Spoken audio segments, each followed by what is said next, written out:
Durant ces quelques jours de visite de travail ici à New York dans le cadre de la 74e Assemblée générale des Nations Unies, le président de la République a participé à un certain nombre de rencontres au sommet, notamment il s'agit du sommet sur les climats où le président de la République a rappelé les efforts de la République de Djibouti pour atténuer les effets du changement climatique sur la population et a appelé également la communauté internationale à accompagner ces efforts.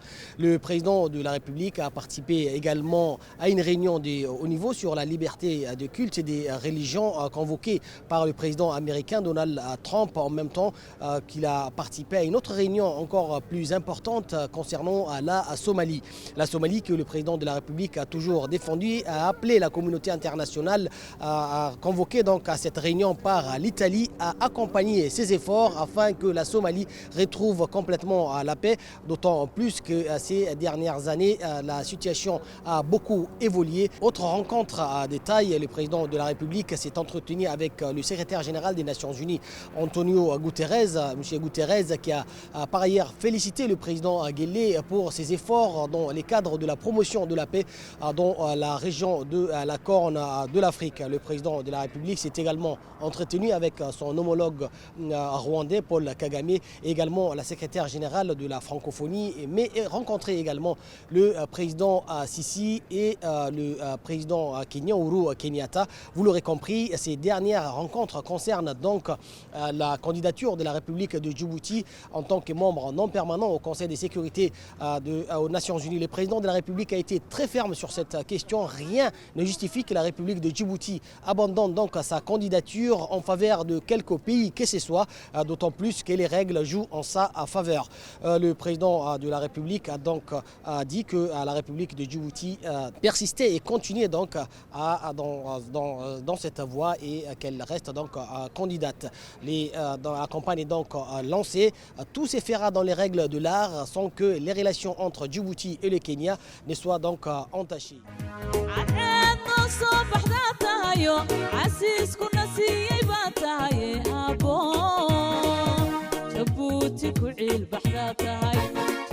Dans le cadre de son déplacement à la 74e Assemblée générale des Nations Unies, le président de la République, Ismaïl Omar Guelleh, est arrivé le 23 septembre à New York. Le chef de l'État était accompagné dans son déplacement par une forte délégation comprenant notamment le ministre des Affaires étrangères et de la coopération internationale, Mahmoud Ali Youssouf, et le ministre de l'Équipement et des Transports, Mohamed Abdel Qadir.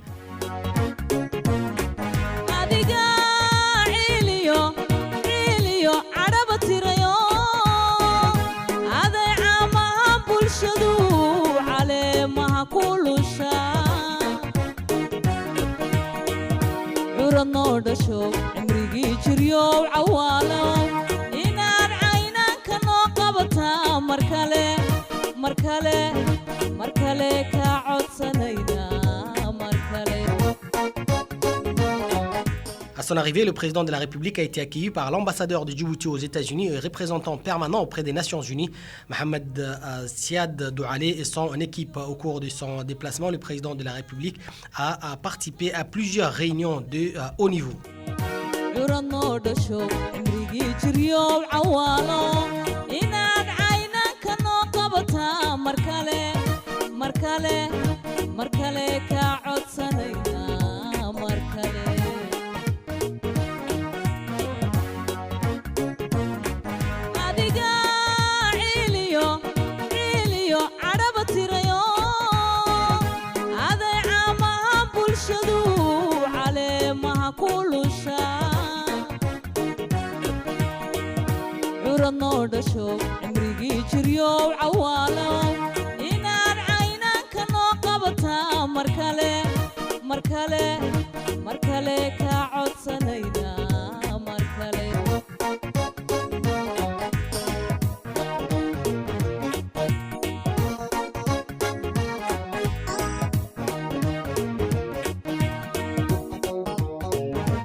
À la suite de la Seconde Guerre mondiale, 51 pays sont réunis pour fonder l'Organisation des Nations Unies. Aujourd'hui, l'ONU est une enceinte multilatérale unique au monde. 193 États membres, une famille d'institutions, de programmes et de fonds. Les Nations Unies permettent à la communauté internationale de traiter par le dialogue et la coopération les grands défis qui nous concernent tous. Paix et sécurité internationale, développement durable, droits de l'homme, assistance humanitaire.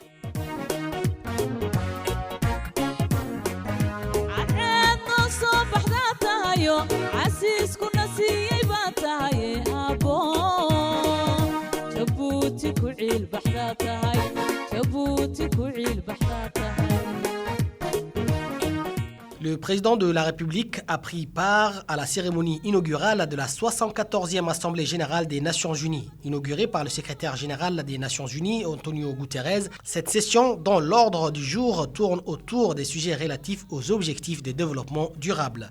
Aussi, aujourd'hui, l'Assemblée générale des Nations Unies a organisé une réunion de haut niveau sur le développement durable aux Nations Unies. Dans la journée de jeudi, l'Assemblée générale des Nations Unies a tenu une réunion de haut niveau sur le financement du développement ainsi qu'une autre réunion de même ordre sur l'élimination des armes nucléaires. À la journée du vendredi, il a été question d'une réunion également de haut niveau consacrée à l'examen des projets accomplis dans le traitement des priorités des petits États insulaires en développement grâce à la mise en œuvre du processus des modes d'action accélérés.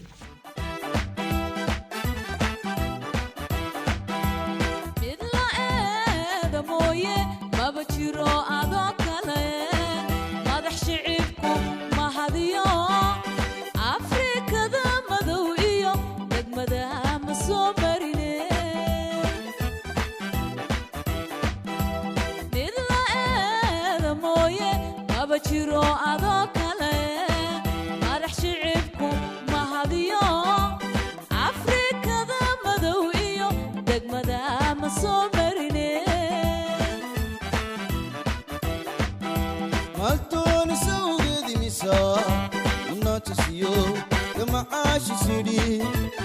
Le ministre de l'Urbanisme, de l'Environnement et du Tourisme, Mohamed Abdelkader Moussa Helem, a participé le 23 septembre dernier à New York à la réunion des 107 pays soutenant l'appel pour l'action en faveur de l'adaptation et de la résilience.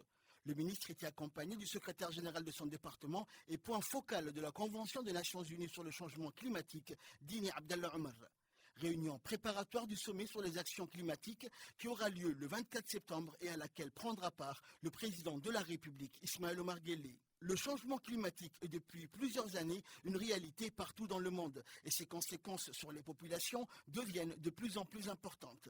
Selon les experts des Nations Unies, les pays ont élaboré leur propre plan d'action en faveur du climat, conformément à l'accord de Paris. Mais la somme de ces plans est insuffisante pour limiter la hausse du réchauffement climatique à un niveau largement inférieur à 2 degrés Celsius.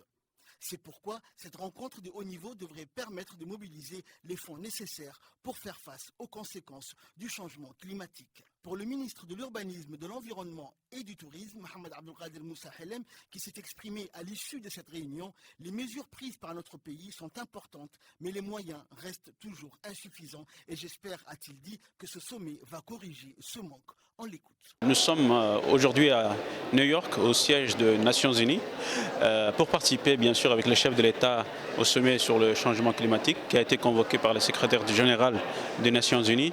Comme vous le savez, le changement climatique sur Djibouti a des conséquences négatives, avec bien sûr la sécheresse, l'augmentation du niveau de mer, les inondations. Donc il fallait que nous menions des actions locales. Pour cela, Djibouti va contribuer en développement des énergies renouvelables telles que la géothermie, l'énergie solaire, éolienne.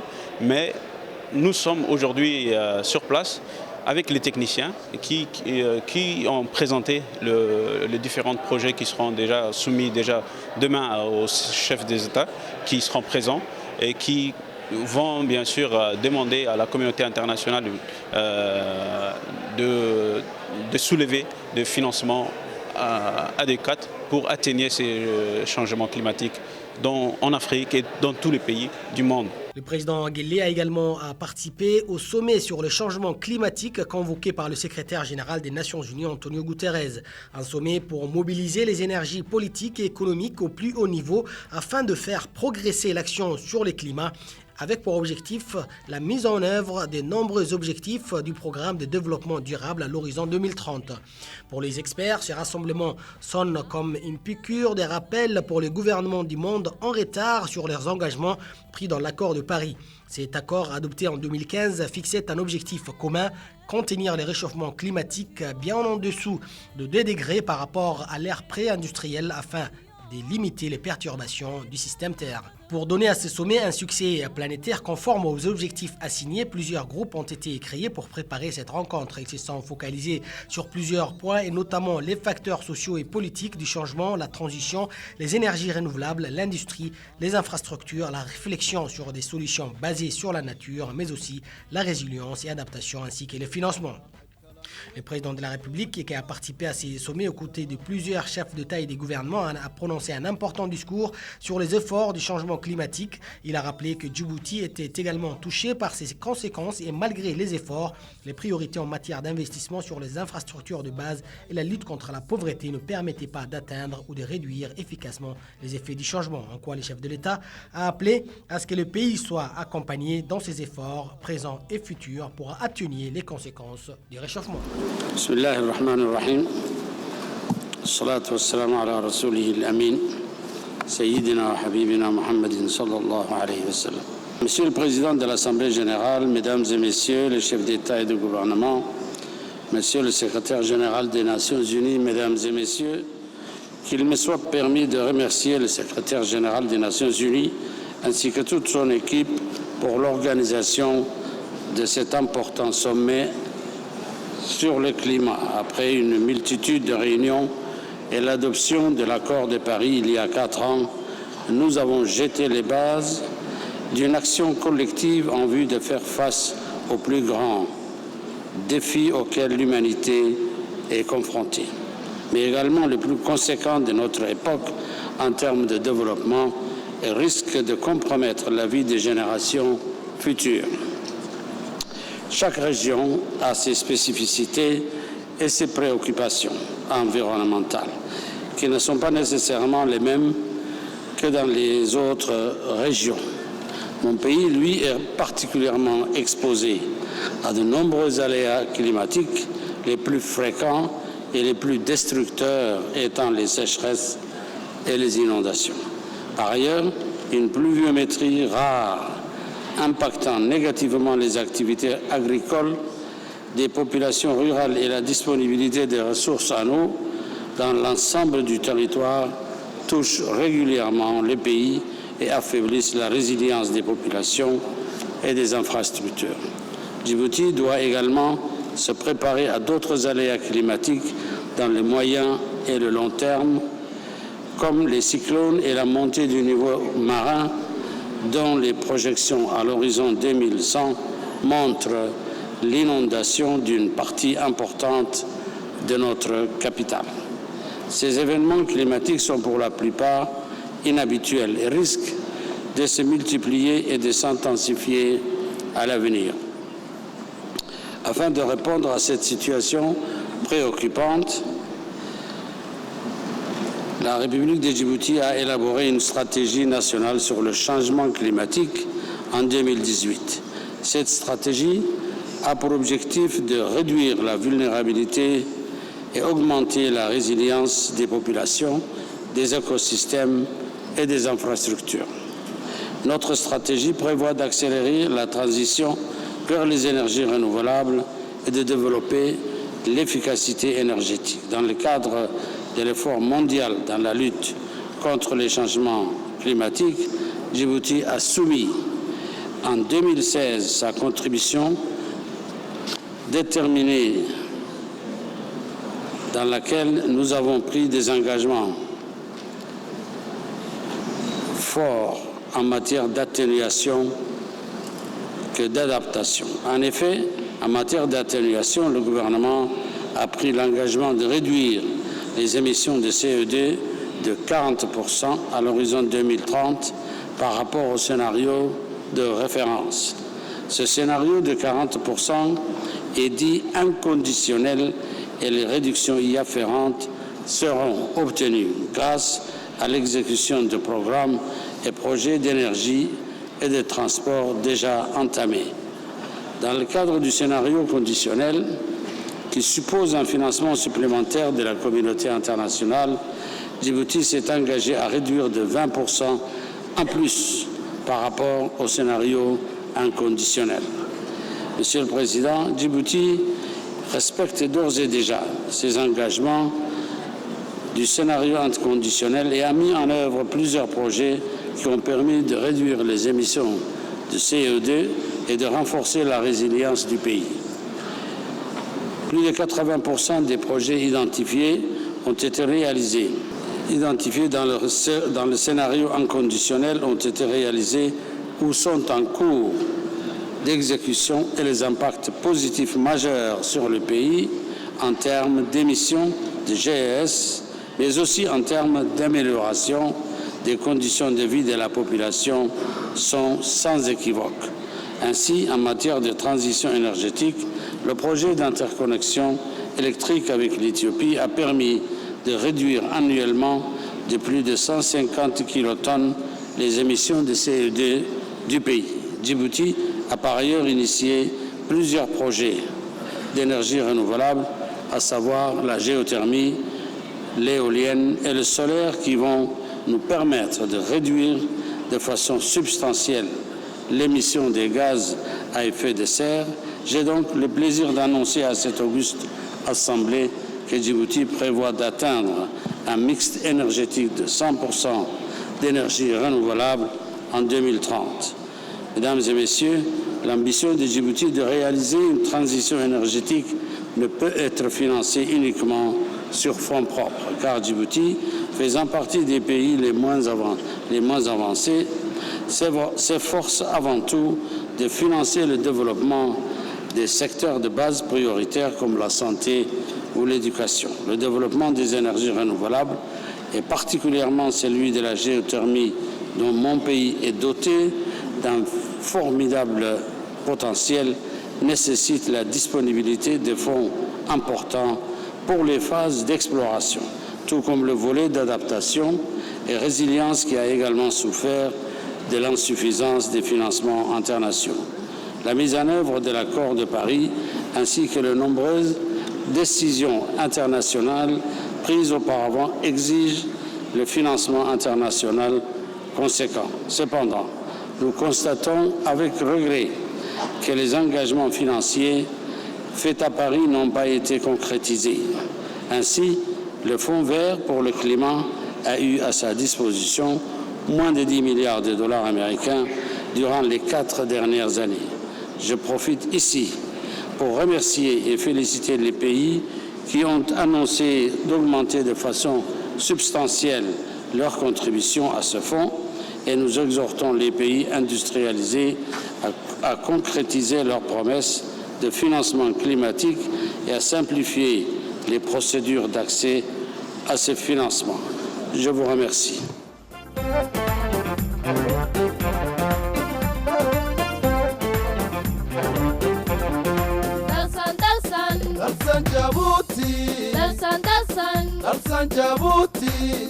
Toujours à New York, la Somalie est aujourd'hui prête à prendre en main son avenir car pour la première fois en 3 décennies, le pays va tenir des élections basées sur un homme, une voix en 2020-2021.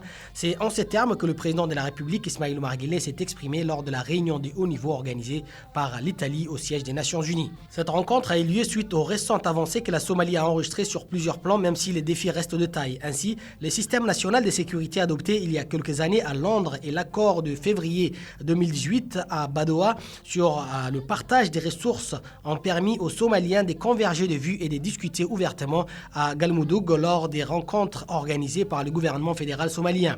Cette rencontre de haut niveau était basée sur le développement qu'a connu la Somalie ces dernières années malgré les nombreux obstacles tant sur le plan politique et sécuritaire. Ceci dit, la partie djiboutienne a félicité le gouvernement somalien appuyé par la communauté internationale qui a donné des résultats tangibles et fiables.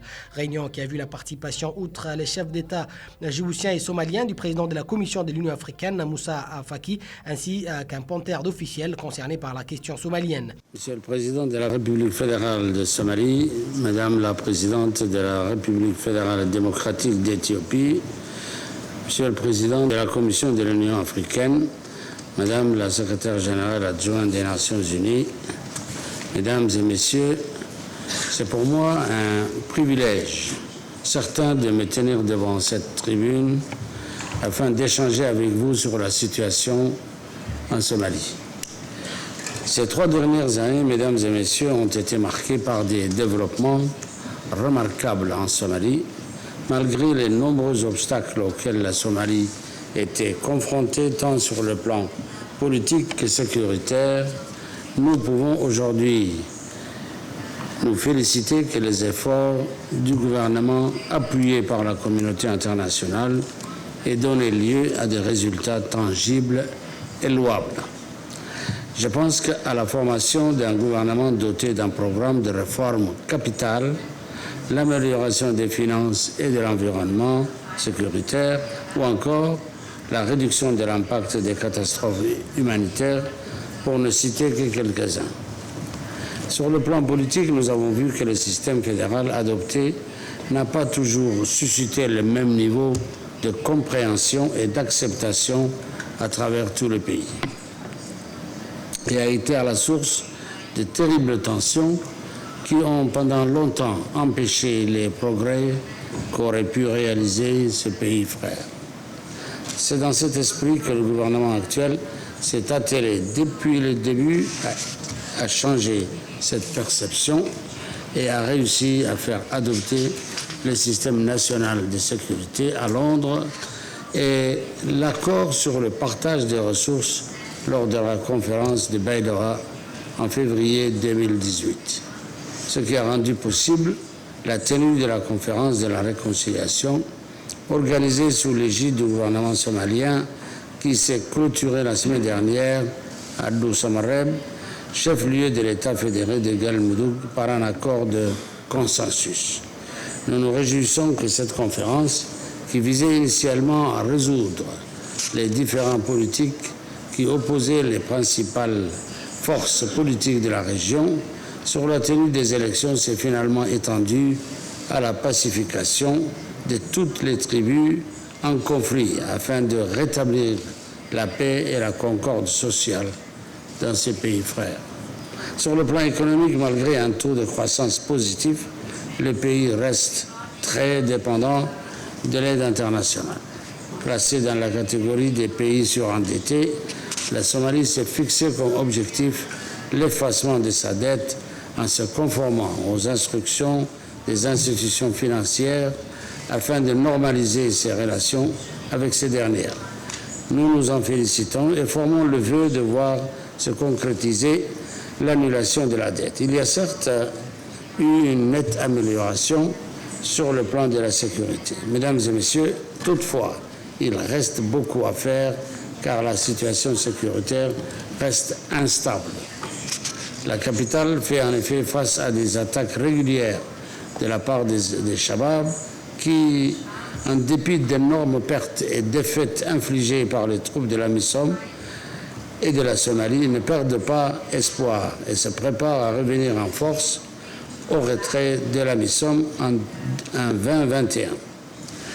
Nous le réitérons jamais assez, nous ne le réitérons jamais assez, une armée somalienne capable de prendre la relève après la sortie des troupes étrangères est nécessaire. Mais ceci n'est pas viable sans un soutien de la communauté internationale. Et ce soutien est souhaité aujourd'hui, plus qu'hier, car nous sommes à un tournant de l'histoire de la Somalie. Tournant car nous sommes témoins aujourd'hui du rejet du peuple somali des Shabab et des autres entités extrémistes, de l'intégration des troupes paramilitaires fidèles à Al-Sunna ou Al-Jama'a dans les rangs de l'armée régulière, de l'enrôlement et de l'enregistrement effectif de tous les éléments militaires et leurs équipements dans le fichier commun de la Somali National Army. Ceci, mesdames et messieurs, prouve, si besoin est, que la Somalie est prête à prendre en main son avenir, car pour la première fois en 3 décennies, la Somalie va tenir des élections basées sur un homme et une voix en 2021. La commission électorale indépendante, mise en place à cet effet, travaille d'arrache-pied et a accompli d'énormes progrès. Les partis politiques sont enregistrés et le gouvernement, de son côté, a soumis au Parlement la loi électorale. Ces acquis-là, nous ne pouvons pas nous permettre de les perdre, car les défis auxquels est confrontée la Somalie ne pourront être relevés que si la communauté internationale fait converger tous ses efforts dans la même direction. C'est une vérité, même une évidence, qui doit nous servir de matrice. Pour notre part, nous restons optimistes et disponibles, car nous avons toujours été du côté de la paix et avons constamment œuvré pour une Somalie stable et en paix avec elle-même. Let's try to help the Somali people come together and build a Somali state of peace and prosperity. Thank you very much. Le ministre des Affaires étrangères et de la coopération internationale, Mahmoud Ali Youssouf, qui a participé aux côtés du président Guelleh à la réunion des hauts niveaux sur la Somalie, a fait un point de presse. La réunion des hauts niveaux à laquelle le président de la République a participé sur la Somalie. Et il a donc livré ses pensées, ses propositions sur la manière donc de continuer à appuyer les efforts du gouvernement fédéral somalien afin de stabiliser la Somalie, d'aller de l'avant dans les réformes économiques et les réformes institutionnelles que le président de la République, Mohamed Abdullahi Farmajo, est en train de mener depuis quelques années de cela. Il y a la question sécuritaire, bien entendu, qui préoccupe beaucoup de gens. Et ces questions sont bien entendu, ne peuvent être réglées par les seuls efforts déployés par le gouvernement fédéral. Il y a la MISOM et l'engagement de la communauté internationale est très important. La Somalie également souffre de la dette qui n'a pas été encore annulée.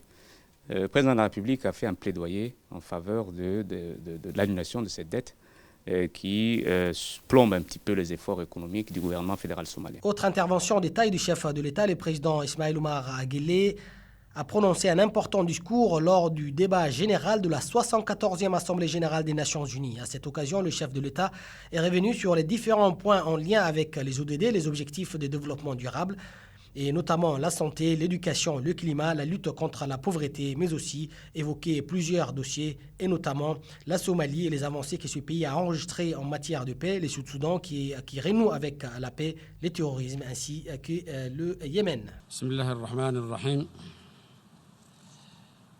Monsieur le Président, Mesdames et Messieurs les chefs d'État et de gouvernement, Monsieur le Secrétaire général des Nations unies, Mesdames et Messieurs, permettez-moi d'emblée, Monsieur le Président, de vous féliciter suite à votre brillante élection à la présidence de l'Assemblée générale des Nations unies pour sa 74e session.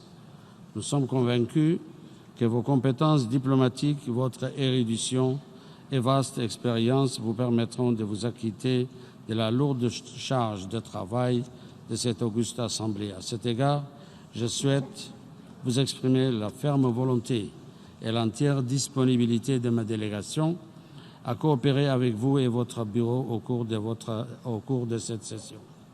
Permettez-moi également d'adresser nos sincères remerciements à Madame Maria Espinosa et son équipe pour l'excellent travail fourni lors de la 73e session de l'Assemblée générale.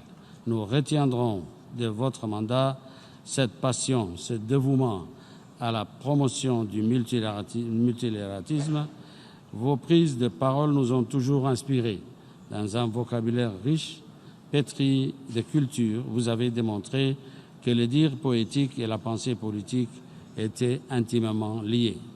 Je souhaiterais également exprimer notre profonde gratitude au secrétaire général des Nations unies pour les actions et efforts louables que lui-même, ses représentants spéciaux et tout le personnel des Nations unies dispensent dans des situations et environnements très difficiles dans le monde. Monsieur le Président, nous sommes aujourd'hui réunis dans un contexte préoccupant dans lequel le multilatéralisme, qui a pour fondement la coopération internationale, subit des assauts répétés. Cette mise en crise est d'autant plus paradoxale qu'elle intervient à un moment où les liens d'interdépendance entre les pays du monde n'ont jamais été aussi étroits. Les défis globaux requièrent donc des actions collectives globales. L'action multilatérale est vitale, elle est urgente. Ce n'est que collectivement que l'on peut trouver des solutions aux défis globaux que sont la pauvreté, l'inégalité et le changement climatique.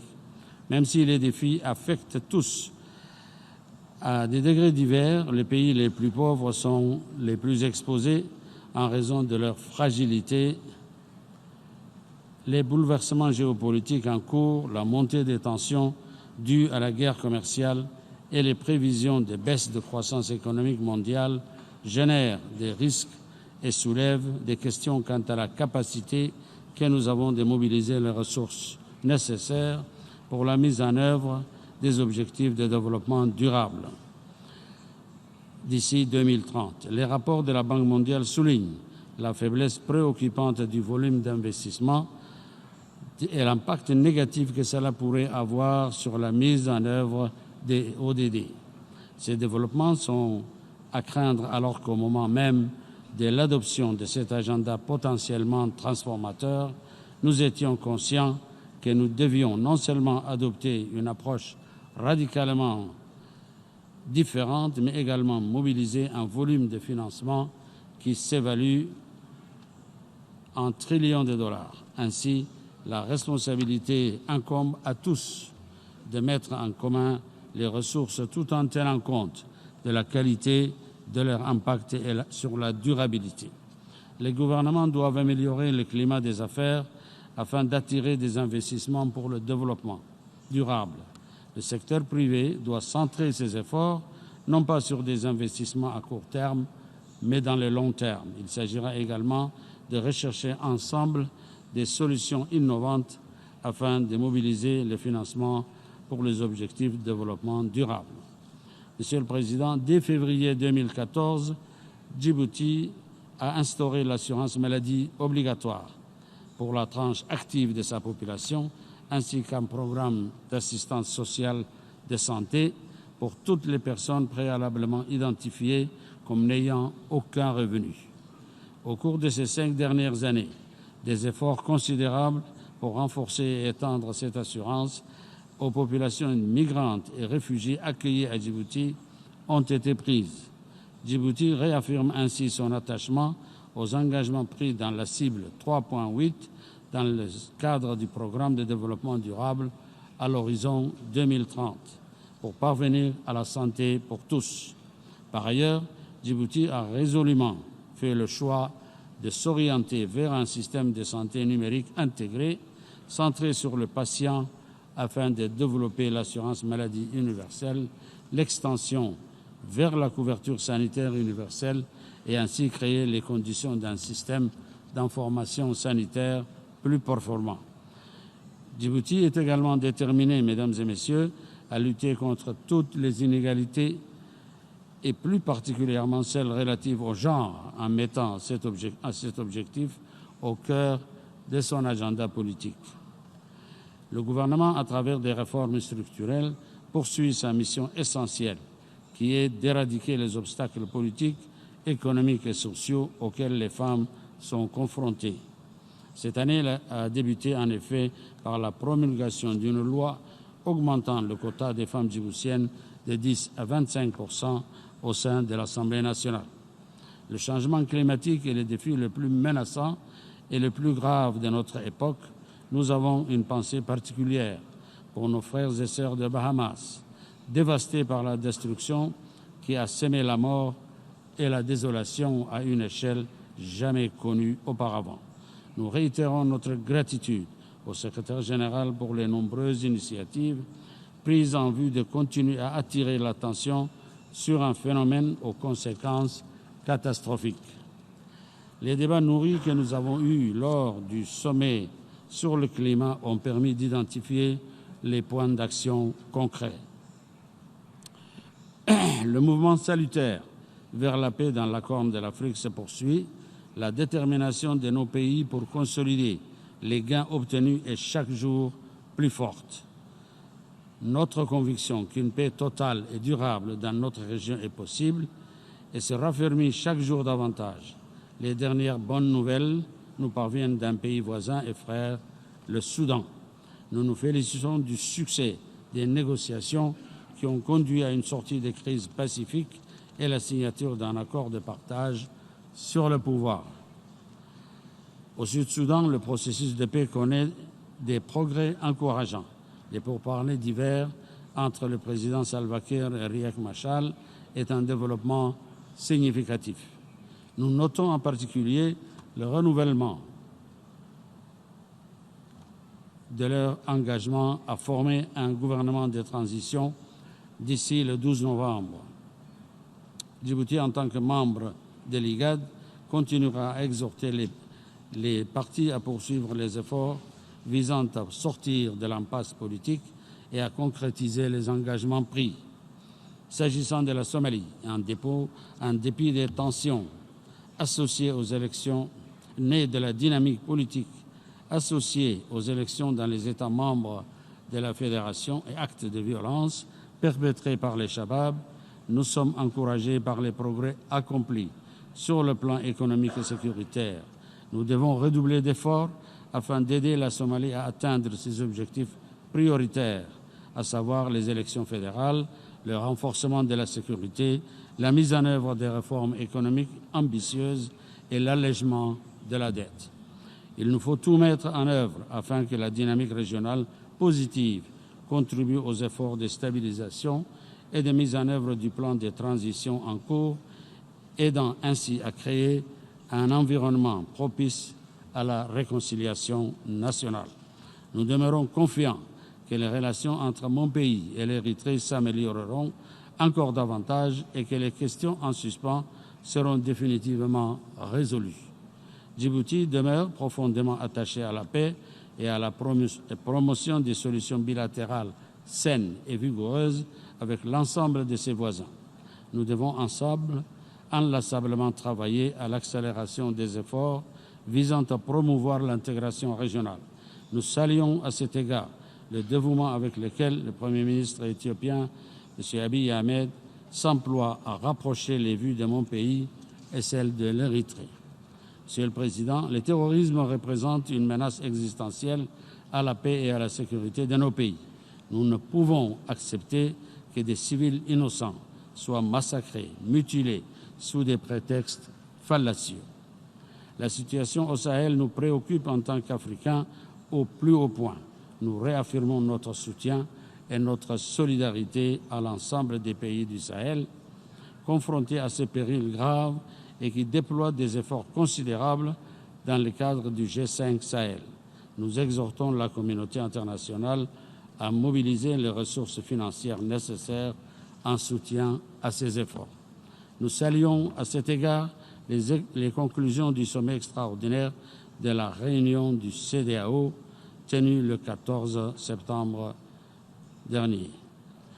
Monsieur le Président, nous condamnons vigoureusement l'attaque du 14 septembre ciblant les installations pétrolières en Arabie saoudite. C'est un incident grave qui s'inscrit dans la trajectoire inverse de la désescalade prônée par la communauté internationale. Au Yémen, nous sommes extrêmement préoccupés par la détérioration de la situation sanitaire et le risque accru de fragmentation du pays. Nous réaffirmons notre solidarité aux autorités légitimes du Yémen et saluons la volonté politique de poursuivre leurs efforts de mise en œuvre de l'accord de Stockholm en dépit des développements négatifs qui ont rendu le climat politique délétère. Djibouti continuera à accueillir les frères et sœurs du Yémen. Ce pays frère est confronté à une tragédie humanitaire sans précédent. Mon pays, Djibouti, a dès le début généreusement accueilli les réfugiés yéménites sur son sol. Elle continuera à faire preuve de la même. La recrudescence des violences dans les territoires palestiniens occupés assombrit chaque jour davantage les perspectives d'une solution à deux États. Ces colonies constituent non seulement une violation du droit international, en particulier l'article 49 de la 4e Convention de Genève, mais également des droits humains des Palestiniens. Nous condamnons en outre avec fermeté les plans d'annexion de la vallée du Jourdain et du nord de la mer Morte annoncés récemment par Israël pour étendre sa souveraineté en Cisjordanie occupée. Mr. President, during the 74th session on June 2020, the General Assembly will hold an election for 5 non-permanent seats on the Security Council for the period 2021-2022, one of which is allocated for Africa. Pursuant to the African Group's tradition of sub-regional rotation, this seat should be occupied by an East African state. Under the rules of the African Union, it is indisputable that Djibouti should be the African Group's candidate for the seat on the Security Council for the period 2021-2022. The principle of rotation ensures that all African states, large or small, have equal opportunity to serve on Security Council and other United Nations bodies.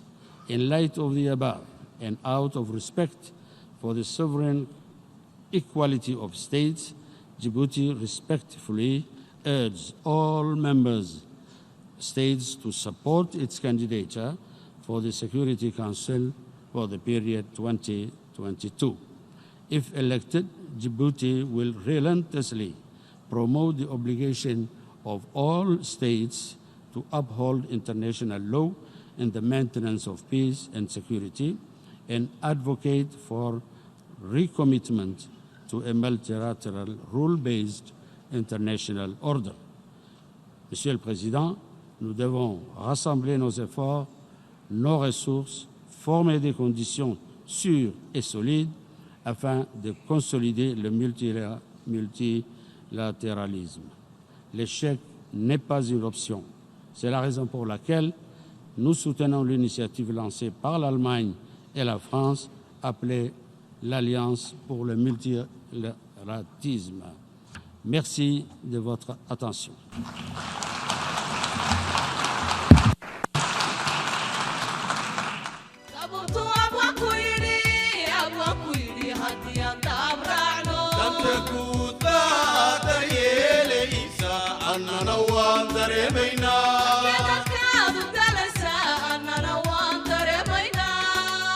Lors de ses déplacements, le président Ismaïl Omar Guelleh s'est également entretenu avec le secrétaire général des Nations Unies, Antonio Guterres, le secrétaire général qui a souligné lors de cette rencontre l'importance de maintenir les progrès récents en matière de paix et de sécurité dans la Corne de l'Afrique, en promouvant notamment l'intégration régionale et en renforçant la coopération. Il a félicité le président de la République pour sa contribution à la promotion de la paix et de l'intégration dans la région de la Corne de l'Afrique. Le chef de l'État a de son côté remercié le secrétaire Antonio Guterres. Le chef de l'État a de son côté remercié le secrétaire général de l'ONU pour l'accueil chaleureux réservé à lui et à sa délégation. Il l'a ensuite remercié pour sa reconnaissance dans les efforts de Djibouti en matière de paix dans la région. Le chef de l'État a de son côté remercié le secrétaire général de l'ONU pour l'accueil chaleureux réservé à lui et à sa délégation. Il l'a ensuite remercié pour sa reconnaissance dans les efforts de Djibouti en matière de paix dans la région.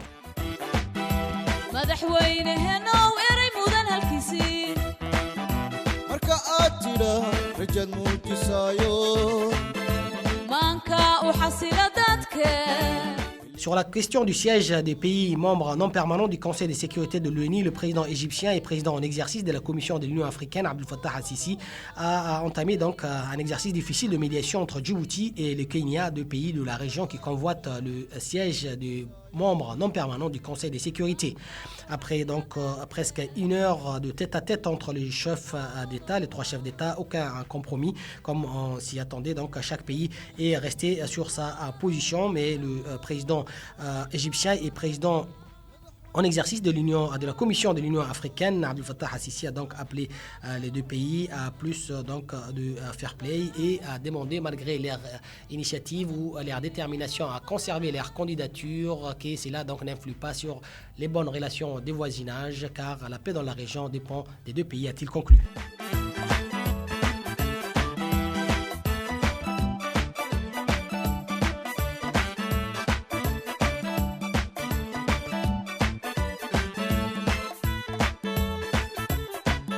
En marge des travaux de la 74e session de l'Assemblée générale des Nations unies, le président de la République a rencontré également son homologue rwandais, Paul Kagame, avec lequel il a eu un tête-à-tête. Les dirigeants ont entamé des discussions relatives à la coopération entre les deux pays ainsi que les voies et moyens de raffermir davantage entre le président Guelleh et Paul Kagame. Il a été aussi question du vote pour Djibouti au siège des membres non permanents au Conseil de sécurité des Nations Unies. Djibouti n'est pas seul à vouloir ces sièges au Conseil de sécurité. Il y a également le Kenya qui mène campagne pour décrocher ces fameux sièges. Et contrairement à notre pays qui bénéficie de l'appui des pays membres de l'OCI et de la Ligue arabe, le Kenya ne bénéficie que de l'appui de l'Union africaine. Dans ces matchs très serrés, notre pays mène donc au point, mais l'avantage est infime et le vote est secret. En attendant les résultats de qualification des deux pays, se livre donc une guerre diplomatique sans concession.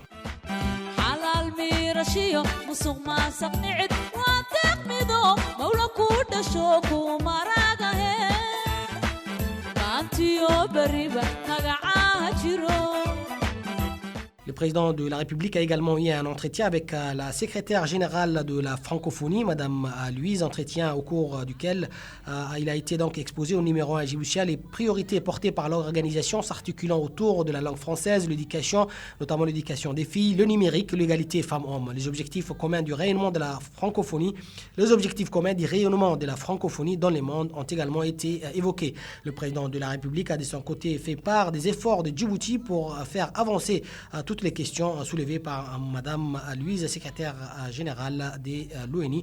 Le président de la République, Ismaïl Omar Guelleh, a de son côté fait part des efforts de Djibouti pour faire avancer toutes les questions soulevées par la secrétaire générale de la francophonie.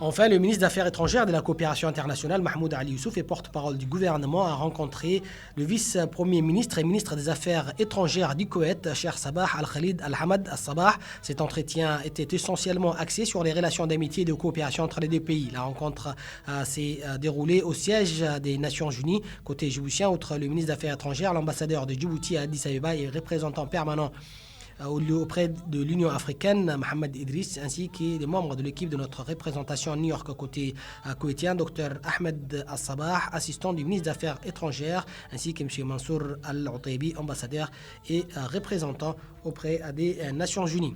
Mise au point de l'agenda présidentiel à New York par l'ambassadeur de Djibouti aux États-Unis et représentant permanent de notre pays à l'ONU. La mission du président ici à New York a eu beaucoup d'impact en ce qui concerne le point qui vous intéresse, c'est-à-dire la candidature de Djibouti au Conseil de sécurité. Il a utilisé l'occasion de sa présence ici pour rencontrer beaucoup de ses pairs. Le dialogue qu'il a eu avec ses pairs a permis de clarifier les enjeux, la situation exacte, et beaucoup des pairs avec lesquels il a eu des échanges fructueux ont réaffirmé leur soutien envers la République de Djibouti. Un soutien basé sur le droit. Vous savez que les règles au niveau de l'Union africaine sont très claires. L'égale souveraineté des États est garantie par le fait qu'il y ait le principe de rotation qui doit être scrupuleusement respecté. C'est ce qui fait de cette Union africaine une union forte. Toute déviation aux règles du jeu déstabilise les règles et introduit une dose d'incertitude qui serait malsaine pour l'avenir, en ce qu'elle crée un précédent négatif.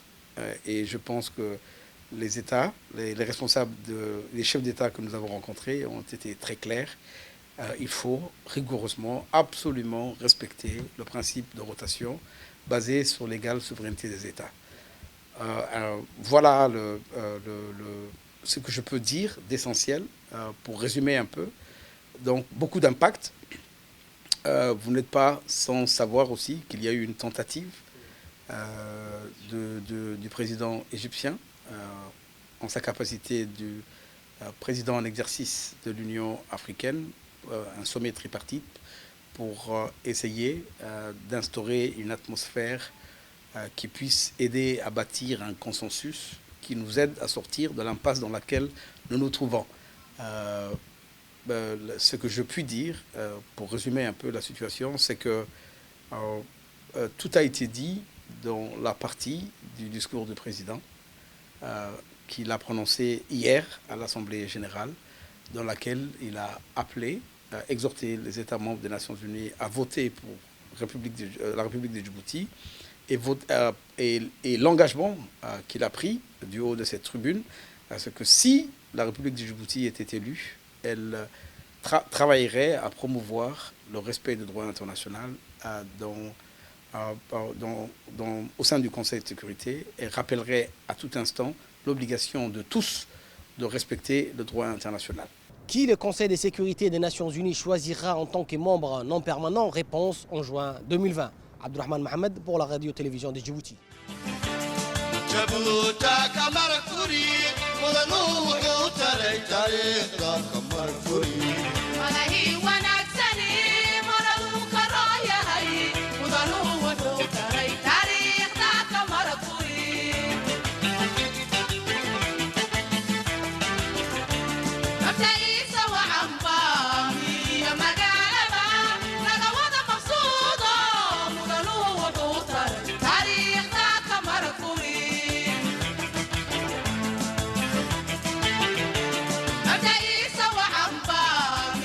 Magala